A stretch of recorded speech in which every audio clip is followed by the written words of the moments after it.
알쏭달쏭 궁금한 남자친구의 속마음 혹은 직장 동료의 심리가 궁금하시다고요? 그렇다면 여기 여러분들의 대나무 숲에서 여러분들의 이야기를 자세히 들어드리겠습니다. 오늘의 심리 좋은 날입니다. 안녕하세요. 네, 안녕하세요. 정신건강학과 전문 양재수입니다. 네, 명희진 기자입니다. 네. 근데 이렇게 먹을 게 앞에 이렇게 있으니까 말인데 음식에도 뭔가 심리가 담겨 있는 것 같아요. 그러니까 유행하는 심리? 이런 것들? 그럼요. 그쵸? 요새는 옷과 머리만 유행하는 게 아니라 음식도 정말 트렌드가 때마다 바뀌는 것 같은 그런 느낌이 좀 있는 것 같아요. 맞아. 소떡 이런 거? 요즘에 엄청 유행이잖아요. 뭐요? 소떡. 모르세요? 소떡 몰라요? 그 설마 소고기하고 떡이에요? 소세지 떡! 진짜? 오! 소세지 떡! 엄청 유행인데 두 분 모르시면 안 되죠. 우리나라의 트렌드를 선도해 나가셔야 될 분들이 막 하영, 그래서 여기 음식이 있는 이유가 오늘 저희가 음식 얘기를 좀 해보려고 해요. 좋습니다. 뭐 음식에 대한 얘기를 하면 사실 할 말이 굉장히 많죠. 네. 그럼 명 기자님이 좀 이야기를 해주실래요? 어떤 이야기예요? 네, 요즘 사회에서 이슈가 되고 있는 키워드를 가지고 이야기를 나눠보는 시간인데요. 오늘 매운맛 함께 이야기를 해보려고 합니다. 매운맛이요? 매운맛. 매운맛.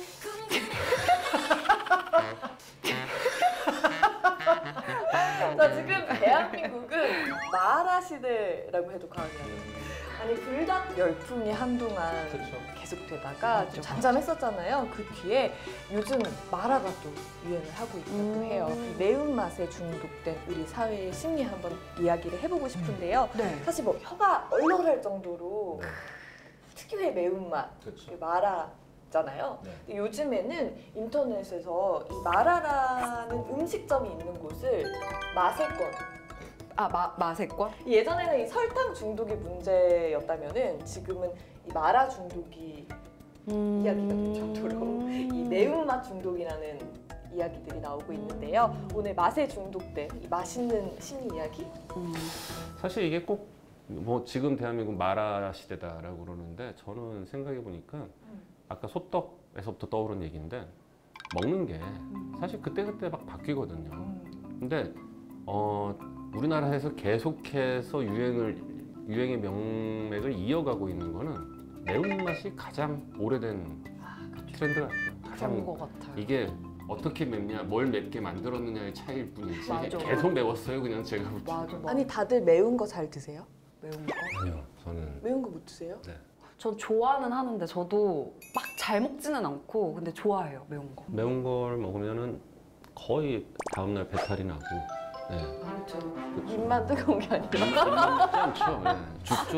네, 거기도 매운 거. 어디서. 근데 이게 매웠다는 게 사실 맛이 아니라면서요? 그렇죠? 그렇죠. 사실 혀에서 느끼는 미각, 그러니까 혀에서 느낄 수 있는 맛이라는 건 단맛, 짠맛, 신맛 끝인가? 고소한 맛? 죄송합니다. 고소한 맛? 죄송합니다. 계속 해봐요. 감칠맛도 해보시고. 근데 이게 매운맛은 사실 맛이라기보다는 혀에서 느끼는 통증에 가깝거든요. 네, 통각에 가깝기 때문에 사실 매운맛을 좋아하시는 분들은 개인적으로 약간 피약적 성향이 있는 분들이다. 생각을 해봅니다. 네. 아니, 근데 진짜 이게 통증이면 사실 맛이 아니라 통증이면 아픈 거잖아요, 물리적으로. 그치, 맞아. 근데 좋아하시는 분들은 진짜 좋아하시는 것 같아요, 그게. 좀 매운 맛을 찾는 심리 같은 것도 있는 이게 왜냐하면은 우리가 이제 우리 신체에서 통증을 느끼게 됐을 때 우리 뇌에서 자연 진통제, 자연 마취제 같은 게 나와요. 그러니까 사람이 통증을 느꼈을 때 지나친 통증에 의해서 신체의 어떤 신체에서 그 이상의 어떤 손상을 일으킨다든지 아니면 정신적인 통증을 또 일으킬까 봐서 뇌에서 엔돌핀이라고 많이 들어보셨죠? 네. 뇌에서 기분을 좋게 만들어주는 자연 마취제, 자연 진통제가 분비가 됩니다. 그래서 매운맛을 느끼는 그 순간에 뇌에서 엔도핀이 분비가 증가되게 되고 그래서 기분이 좋아지게 되죠. 우와. 그러니까 일종의 이제 러너스 하이도 비슷하다고 보시면 되는데 러너스 하이? 달리기, 뛰는 거 좋아하시는 분들이 숨이 턱까지 차고 정말 힘들어 죽겠다 싶을 때부터 일정 그 순간만 지나가면 기분이 너무 좋아지는 단계가 되는 그거와 비슷하다고 생각하시면 될 것 같아요. 그러면 그 뭐 스트레스 받을 때 매운 거 먹으면 스트레스 풀린다. 이게 사실 어떻게 보면 맞는 거네요. 사실 그게 이제 매운 걸 먹었을 때 엔돌핀 분비가 증가하기 때문에 어떤 뇌 텐션을 줄여주고 기분이 좋아지게 만들고 스트레스 풀리는 데 도움이 될 수도 있겠죠. 근데 제가 볼 때는 그 효과보다는 학습 효과가 좀 더 큰 것 같아요. 이 예가 우리가 이제 술 마신 다음 날 보통 해장한다고 그러잖아요. 그렇죠. 해장할 때 우리나라 분들은 거의 대부분 국물 있는 걸 찾으시거든요. 그것도 맵고 얼큰한 국물을 찾는단 짬뽕. 말이에요. 맞아. 뭐- 속 다 배려. 정말 왜 그런 많이 해보신 것 같은데 짬뽕, 뭐 라면, 뭐 주로 이런 걸 땡겨 한다고 네. 그러는데 사실은 그게 아니라 알코올이 들어갔을 때 알코올을 분해하는데 즉 해장을 하기 위해서 필요한 거는 물하고 포도당이거든요. 그러니까 물 마시고 어떠한 음식이든 들어가면 해장은 돼요. 물하고 포도당만 있으면 해장이 되는데도 불구하고 우리나라 사람들은 약간의 어떤 경험에 의한 학습 효과로 인해서 얼큰한 국물이 들어가 줘야 뭔가 속이 빡 풀리는 느낌이 들기 때문에 해장에는 이게 필요하다고 느끼는 거와 비슷하게 스트레스를 받을 때 매운맛이라는 게 우리의 약간의 이열치열 같은 속담과 좀 비슷하지 않을까 싶은데 그런 미각에서 느끼는 통증에 가까운 자극을 느낌으로써 스트레스가 좀 사라지는 듯한 착각을 가져오고 그게 이제 경험을 통해서 학습이 되다 보니까 스트레스를 받으면 매운 거 이렇게 되는 게 아닐까 싶습니다.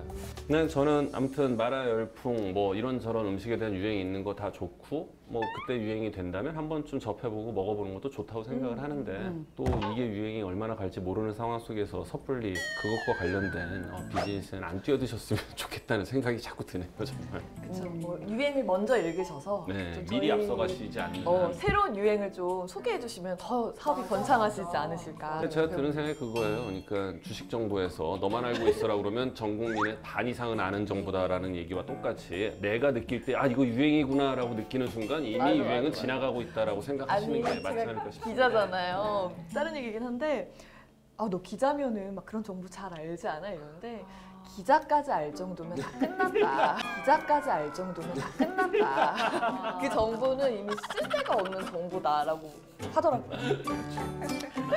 아니 우리 맛에 대한 심리에 대해서 우리가 얘기를 해봤는데요. 네. 아무래도 먹는다는 거, 이 식이라는 거는 굉장히 뭐 기본적인 거잖아요. 인간의 뭐 본능과 가까운 네. 건데 우리가 매운맛, 우리 한국인들은 매운맛에 좀 익숙하고 또 이게 기본적인 거이다 보니까 이 매운맛이 유행하는 거 뭐 당연한 거 아닌가 뭐 이런 맞아요, 생각도 듭니다. 인간의 3대 욕구 중에 하나죠. 근데 사실 이제 나이를 먹어가면서 과거에는 진짜 먹을 거 관심도 없고 그냥 뭐 한 끼 때우면 되는 거지 식이었는데 점점 낙이라고는 먹는 낙만 남아있는 것 같은 느낌이 음식만이 나를 위로해주고 근데 진짜 먹는 게 되게 큰 행복 중에 하나를 차지하잖아요, 실제로. 그렇죠. 네. 소확행, 맞아, 맞아. 그냥 이건 있는 것 같아요. 세상 일 내 뜻대로 안 되는데 먹는 거라도 내 뜻대로 골라보자라는 진짜. 오늘 이렇게 해서 우리 삶에서 정말 중요한 부분, 먹는 것에 대한 심리에 대해 한번 이야기를 해봤습니다. 네, 두 분은 주변 분들한테 안부 인사나 아니면 뭐 생일 축하 메시지 같은 거 먼저 좀 잘 하시는 편이에요? 저는 예전엔 잘했던 것 같은데 요즘 조금 잘 못하고 있는 것 같긴 해요. 오, 다시 잘해야겠다 라고 라고 다짐을 해봅니다. 저는 저도 비슷한데 예전에는 되게 열심히 연락을 돌리다가 요즘에는 딱 그냥 카카에서 알려주는 생일만 아침에 일어나서 이렇게 그 열어보고 이제 온 메시지 확인하게 할 때 맨 앞에 가보면은 오늘 생일인 친구 맞아요. 뜨잖아요. 맞아, 네, 그럼 보고 이제 친한 분들은 보내곤 합니다. 뭐 안부 인사 같은 건 어때요? 뭐 요즘 잘 지내냐? 갑자기 이제 뭐 뜬금없이 연락 잘 하시는 분들 있잖아요. 네, 그런 연락 받으면 되게 기분 좋죠. 그러니까 하지만 잘 안 하는 거예요. 은나래 아나운서님 어떠세요? 저도 잘 안 해요. 우리는 잘 안 챙기는 사람들이네. 먹기만 하는 사람. 자, 첫 번째 고민 사연 제가 먼저 소개해 드리겠습니다. 안녕하세요. 요즘 스트레스를 받는 일이 있어 사연을 써봅니다. 저는 주변 사람들을 잘 챙기는 편이라고 생각해요. 명절이나 연초, 연말이 되면 친구들에게 먼저 안부 인사도 하고 친구들 생일에도 꼭 선물까지 보내진 않더라도 축하 인사를 꼭 합니다. 직장 생활도 그렇고 친구나 가족들에게도 소소하게 선물하거나 챙기는 게 행복이라고 느껴지기도 했습니다. 그런데 그게 잘못이었을까요? 취미로 쿠키를 조금 구웠는데 제가 생각해도 정말 잘 구운 것 같아서 팀원들 나눠주려고 넉넉하게 구워 소포장을 해 선물을 했습니다. 고맙다고 잘 먹는 팀원도 있었는데 몇 날 며칠 자리에 그대로 두는 팀원들도 있더라고요. 왜 안 먹느냐고 물어볼 수도 없고 결국 대청소날 쓰레기통으로 들어가는 걸 봤는데 기분이 좋지 않았습니다. 그리고 제가 제 성격을 고민하기 시작한 건 바로 제 생일날이었어요. 얼마 전이 제 생일이었는데요. 저는 메신저에 친구 생일이라고 뜨면 바로 축하도 해주고 선물도 보내고 하는데 제 생일이 되면 아무런 축하도 없는 경우가 많더라고요. 몰라서 그랬을 수 있다고 쳐도 서운함이 몰려오네요. 누군가를 챙기는 게 행복하긴 하지만 저 혼자 챙기는 것 같아서 속상한 이 마음, 제가 이상한가요? 아니, 제가 고민 사연을 좀 들어보니까 좀 안타까운 부분이 있어요.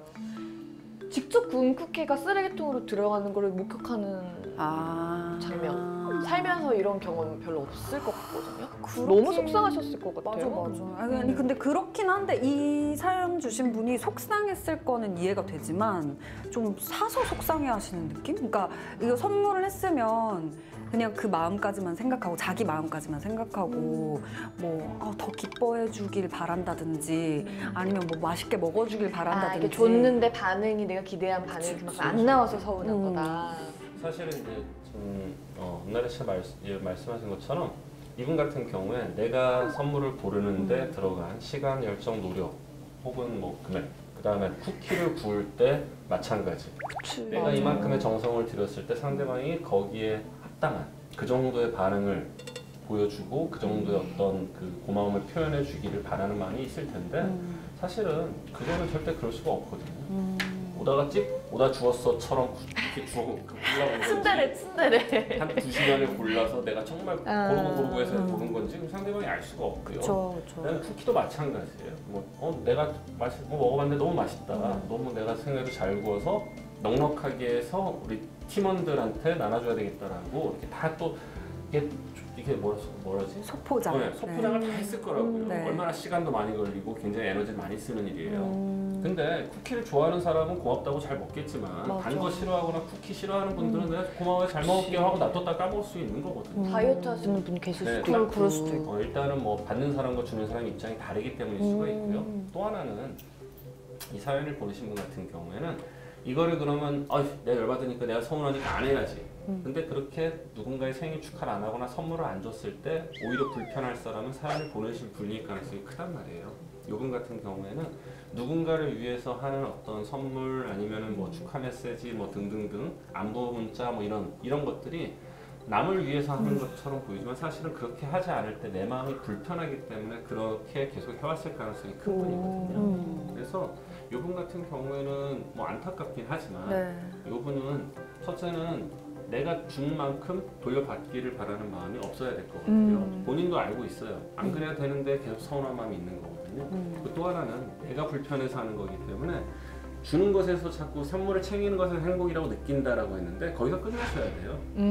결국에는 그렇게 하는 행위가 날 위해서 하는 행위고 그게 마음이 편안해지고 행복해지는 게 날 위해서 그런 거기 때문에 그걸 가지고 왜 상대방들이 이럴까요? 라는 거기까지 넘어가시면 본인만 힘들거든요. 근데 갑자기 생각이 든 건데 왜 선물을 주는 것에서 행복을 느낀다라고 하는 사람들은 진짜 단순히 주는 행위로 인해서 행복해지는 게 아닌 것 같아요. 그쵸? 어떻게 아니 받으려고는 아닌데 그러니까 내가 딱 줬을 때 야 어떻게 이런 거를 좀 이런 혹은 막 너무 좋다 막 너무 맛있다 그러니까 내가 줬을 때 그 사람이 기뻐하거나 행복한 모습을 보고 싶어서 그러는 거잖아요. 준다는 거 자체가 선물을. 거기까지죠. 근데 문제는 이제 그 다음 내가 준 거를 고마워가 아니라 거기서 맛있게 먹어야 된다든지 아니면 내 생일날 다시 돌아와야 된다든지 거기까지 가는 건 아니라는 거죠. 누군가에게 호의를 베푼다고 그러잖아요. 네. 사실 뭐 전에도 얘기했던 것 같은데 첫사랑이 실패하는 가장 큰 이유는 상대방에 대한 배려가 없는 사랑이기 때문에 그렇거든요. 내가 하고 싶은 대로 난 널 사랑해, 난 널 죽도록 사랑해라고 직진만 하다 보니 상대방이 힘들고 지치고 혹은 상대방과 부딪히기 때문에 첫사랑이 깨진다고 생각을 하는데 상대방에 대한 배려 없는 사랑이라는 거는 굉장히 위험할 수 있는 거거든요. 똑같다고 봐요. 호의라는 것 자체도. 나는 너에게 호의를 베풀었었지만 그거는 받는 사람 입장이 훨씬 중요한 거거든요. 상대방이 호의라고 느껴야 호의인 거지, 상대방이 원하지 않는 행위, 원하지 않는 선물을 줘놓고 그런 행동을 해놓고 난 너에게 호의를 베풀었다라는 거는 자기중심적인 생각이지 그건 진짜로 상대방을 위한 게 아니거든요. 그러면은 원치 않은 호의를 받으면 좀 당황스러울 때 있어요. 그래서 이분 같은 경우에는 좀 기본적으로 그냥 본인이 얘기하신 대로 그거를 준비하는 과정, 선물 살 때 사실 제일 기쁠 때는 뭘 고르지? 하면서 상대방이 이걸 받았을 때 좋아할까? 깜짝 놀랄까? 막 그런 상상을 하고 그런 기대를 할 때가 제일 즐거워요. 맞아요. 그 과정에서 느끼는 행복, 그리고 상대방이 에게 줬을 때 정말 고마워하는 친구가 있다면 그 상대방의 그런 반응 가지고 거기서 행복으로 느끼는 걸로 끝냈으면 좋겠어요.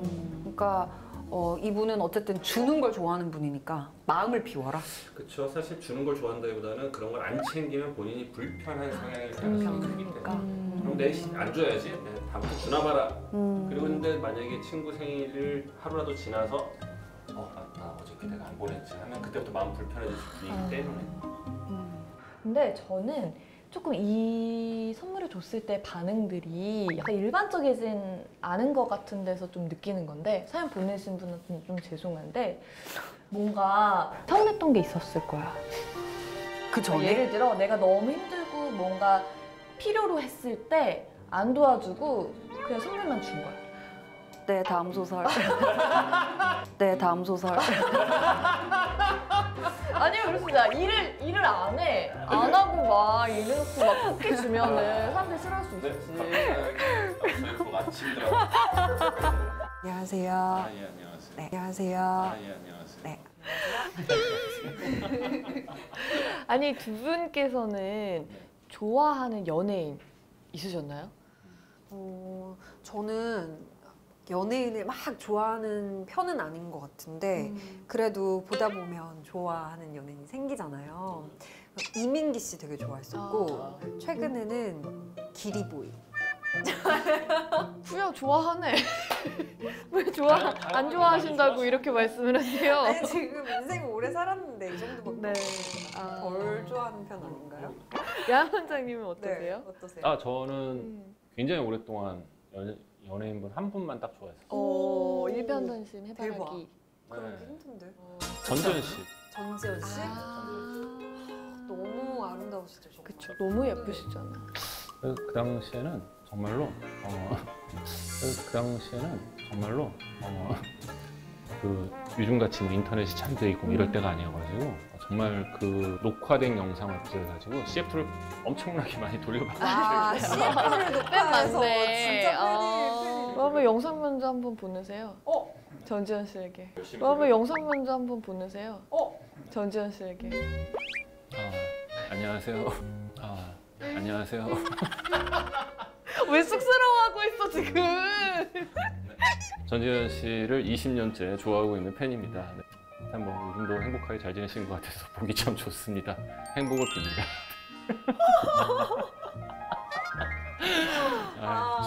네. 네. 나 네. 부끄러워서. 자, 우리 이민기 씨. 이게 오빠. 저희 동양 출신이에요. 고향이 같구나. 나 부끄러워서 못하겠어. 그럼 기리보이님께. 더 부끄러워요. 못해. 안 돼. 그 팬이라고 하면 근데 되게 뭐야 아직 시작 안 했네? 네, 시작을 계속 시작하고 싶어요. 네, 시작하시죠. 기자님이 팬과 관련된 이야기를 뭔가 준비를 해오신 것 같은데 어떤 이야기예요? 맞습니다. 자, 오늘도 사회적으로 이슈가 되고 있는 키워드 제가 하나 뽑아왔는데요. 바로 사생팬입니다. 사생팬 들어보셨나요? 사생팬 들어봤죠. 보통 아이돌한테 많이 있잖아요. 네, 맞아요. 사실 뭐 하루 이틀 뭐 이야기가 나오고 있는 건 아니고 굉장히 오래된 이슈긴 한데요. 팬이라는 이름 아래에서 이 자기가 좋아하는 대상에게 좀 삐뚤어진 팬심을 쏟아붓는 그들에 대해서 좀 오늘 얘기를 해보려고 합니다. 얼마 전에 이 개그맨 김숙 씨가 팬을 고소를 했다고 해요.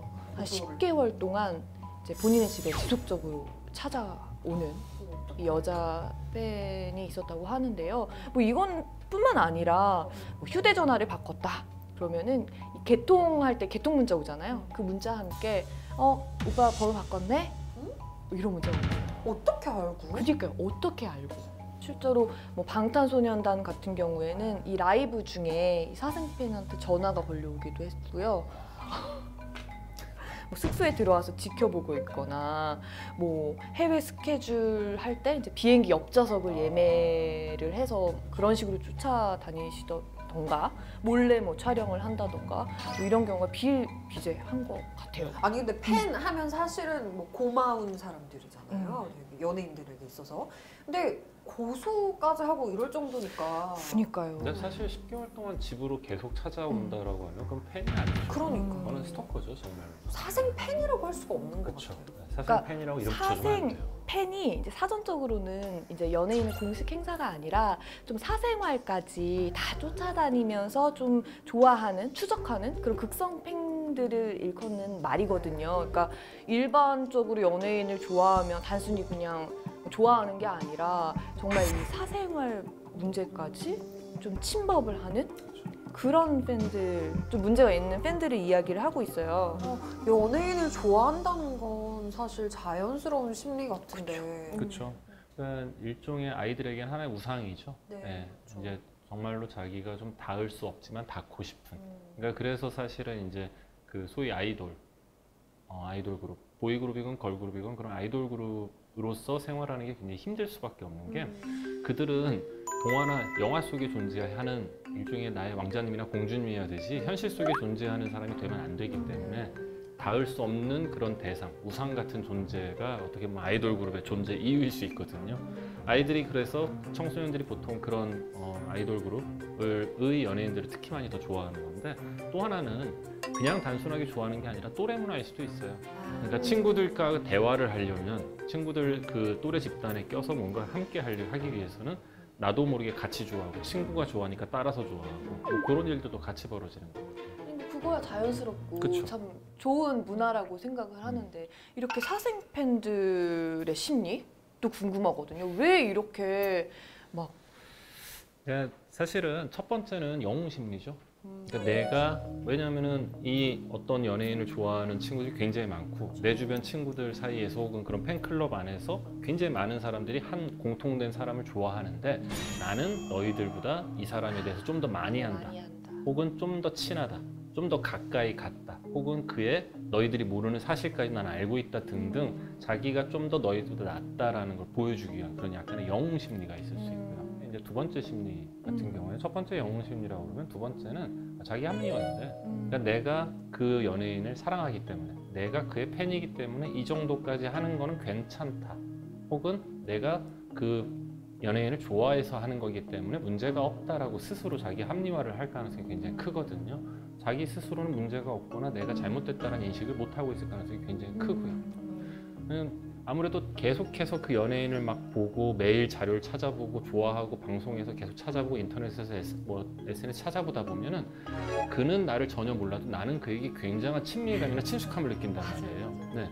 그러다 보니까 간혹 뭐 그런 경험이 있으실지 모르겠는데 이제 어디 밥 먹으러 갔거나 길 가는데 저는 한 번도 못 봤지만 많이 보신 아주머니들은 어머님들은 오셔서 인사를 아이고 하시는구나. 이런 분들 꽤나 많으시거든요. 재진아 막 이렇게. 네. 뭐 그런 경험. 그러니까 이거와 비슷하지 않을까 싶어요. 근데 저도 정말 스토커? 네. 근데 결국 그래서 그 자료를 다 모아서 고소를 하려고 이제 나 이렇게 해서 이런 절차를 밟아서 너를 신고를 할 거다라고 얘기를 하니 그 사람이 이렇게 수그러들어서 더 이상 제 앞에 나타나지 않았던 그런 경험이 있었거든요. 처벌을 좀 강력하게 한다면 없어지지 않을까요? 이런 것들. 근데 정말 안타깝게도 이 처벌하기가 굉장히 어렵다고 합니다. 예를 들어 뭐 연예 활동이 업무잖아요, 연예인들은요. 그렇다 보니까 이게 약간 업무 방해제 정도? 이제 집에 찾아오거나 집에 침입을 한 그런 사생팬 같은 경우에는 주거 침입죄 정도밖에 안 되다 보니까 이제 이런 심리적인 피해, 압박감 이런 거에 관해서는 딱히 명확히 처벌을 할 수 있는 지금 법이 없다고 합니다. 그러니까 사실 사생팬에 대한 어떤 것보다는 이 사생팬이라는 말 자체를 쓰면 안 된다고 저는 생각을 하고 이건 엄연한 스토커거든요. 예. 스토킹에 대한 스토커들에 대한 어떤 처벌, 사회적 그 처벌 수위가 좀 더 올라가야 된다고 생각을 해요. 아마 아까 우리 그 은나래 아나운서님도 얘기를 했고 준비를 해보셔서 아시겠지만 이게 신고를 하기도 굉장히 힘들고요. 모아야 될 자료도 많고 그다음에 신고를 한다 하더라도 사실 딱히 그 스토커들이 받는 처벌 수위가 굉장히 낮아요. 뭐 끼케야 뭐 접근 금지 명령이라든지 뭐 몇 개 안 됩니다. 형사적으로 처벌할 수 있는 게 제가 알기로는 수위가 굉장히 낮아요. 그래서 이런 부분에 대해서 좀 사회적인 어떤 법적인 처벌 수위가 좀 올라가야지 이게 하면 안 되는구나라는 어떤 그런 공감대가 형성이 돼서 아무리 연예인이라고 하지만 개인의 사생활이라는 건 분명히 존중받아야 된다고 생각을 하거든요. 실제로 그런 것 때문에 위험할 수도 있는 거고요. 이게 사실 사생팬이다 스토커다 하면 약간 정신적으로 문제가 있는 사람일 것 같이 생각이 드는데 그것보다는 이게 얼마나 잘못된 건지 몰라서 저지르는 사람도 많을 것 같아요. 사실 그 스토킹을 하는 성격 장애들이 있거든요. 스토킹을 하는 분들 중에 꽤나 많은 퍼센트를 차지하는 성격 장애가 있긴 한데 근데 이 사생팬을 자처하는 청소년들의 경우에는 사실 그런 성격 장애보다는 이게 하면 안 되는 짓이거나 했을 때 큰일 날 수 있다는 거를 모르기 때문에 그럴 가능성이 커 보여요. 그래서 이들에게는 이게 정말로 하면 안 되는 거고 이렇게 했을 때 본인뿐만 아니라 그 연예인까지도 같이 위험해질 수 있다는 거 그런 것들을 좀 잘 알게 되는 그런 계기가 좀 있었으면 좋겠습니다. 그러게요. 약간 사생팬이라는 말보다는 사생범인 것 같아요. 사생범. 네, 이게 사실 약간 팬이라는 이름을 붙이기도 좀 아까운 것 같아요. 이게 사실은 팬이라는 이름 아래 내가 만족감을 느끼기 위해서 상대방을 되게 곤란하게 하는 일이거든요, 이게요. 그렇죠. 제가 맨날 얘기하다시피 단어가 의미를 규정한다고 사생팬이라고 팬을 붙여주는 순간 그래도 될 것 같은 생각이 들거든요. 나는 팬인데. 따라서 사생팬이란 단어를 쓰면 안 된다고 생각을 해요. 이건 엄연한 스토킹입니다. 스토커라고 하는 것이 더 맞을 것 같아요. 네, 오늘 뭐 사생팬에 관련해가지고 뭐 이것저것 얘기를 해봤는데 좋아한다는 게 진짜 좋아하는 걸로 끝나야 되는데 적당히 범죄로 이어지는 거잖아요, 이거는. 뭐든지 정말 적당히 하는 게 좋은 것 같습니다. 오늘도 사회 이슈가 되는 키워드 만나봤고 또 연애 고민 사연까지 만나봤습니다. 이렇게 얘기를 하다 보니까 진짜 내가 좋아하는 사람이 나를 좋아해 주는 거? 그 기간이 딱 맞는다는 게 굉장히 감사한 일인 것 같아요. 같은 시기에 같은 곳을 바라본다는 건 기적에 가깝다고 하잖아요. 네, 그 기적의 기회가 찾아왔을 때 놓치지 마시기를 바라고요. 하나 더 말씀드리고 싶은 게 이게 지금 사연을 보내신 분의 친구분이 사실 어떻게 보면은 불타오르는 사랑만 사랑이라고 생각할 가능성이 커 보인다는 생각도 들어요. 그러니까 사랑의 본질은 변하지 않지만 사랑의 형태는 변합니다. 초기에 불탔던 사랑이 자극적인 사랑이 시간이 지나면서 안정을 향해 가고 그 안정적인 관계 또한 사랑의 한 형태인데 혹시 이건 사랑이 아니야, 나는 이 사람을 좋아하는 게 아니야 라고 착각하시는 건 아닐까라는 생각도 좀 들어보네요. 사랑이랑 너무 어려운 것 같아요. 연애 특히 헤어지는 게 좀 진짜 일단 어렵죠. 뭐 어렵고 쉽고 간에 해보고 싶습니다. 네. 어렵고 쉽고 간에 해보고 싶습니다. 네. 좀 하고 싶어요 이제. 오래 쉬었어요. 파이팅! 파이팅! 원장님의 연애를 응원합니다. 오늘의 승리는 원장님의 연애를 응원합니다. 자, 그러면 저희는 또 다음 이 시간에 재밌는 키워드 그리고 고민 사연 들고 여러분들 찾아뵙도록 하겠습니다. 다 같이 인사하죠. 하나, 둘, 셋. 안녕. 안녕히 계세요.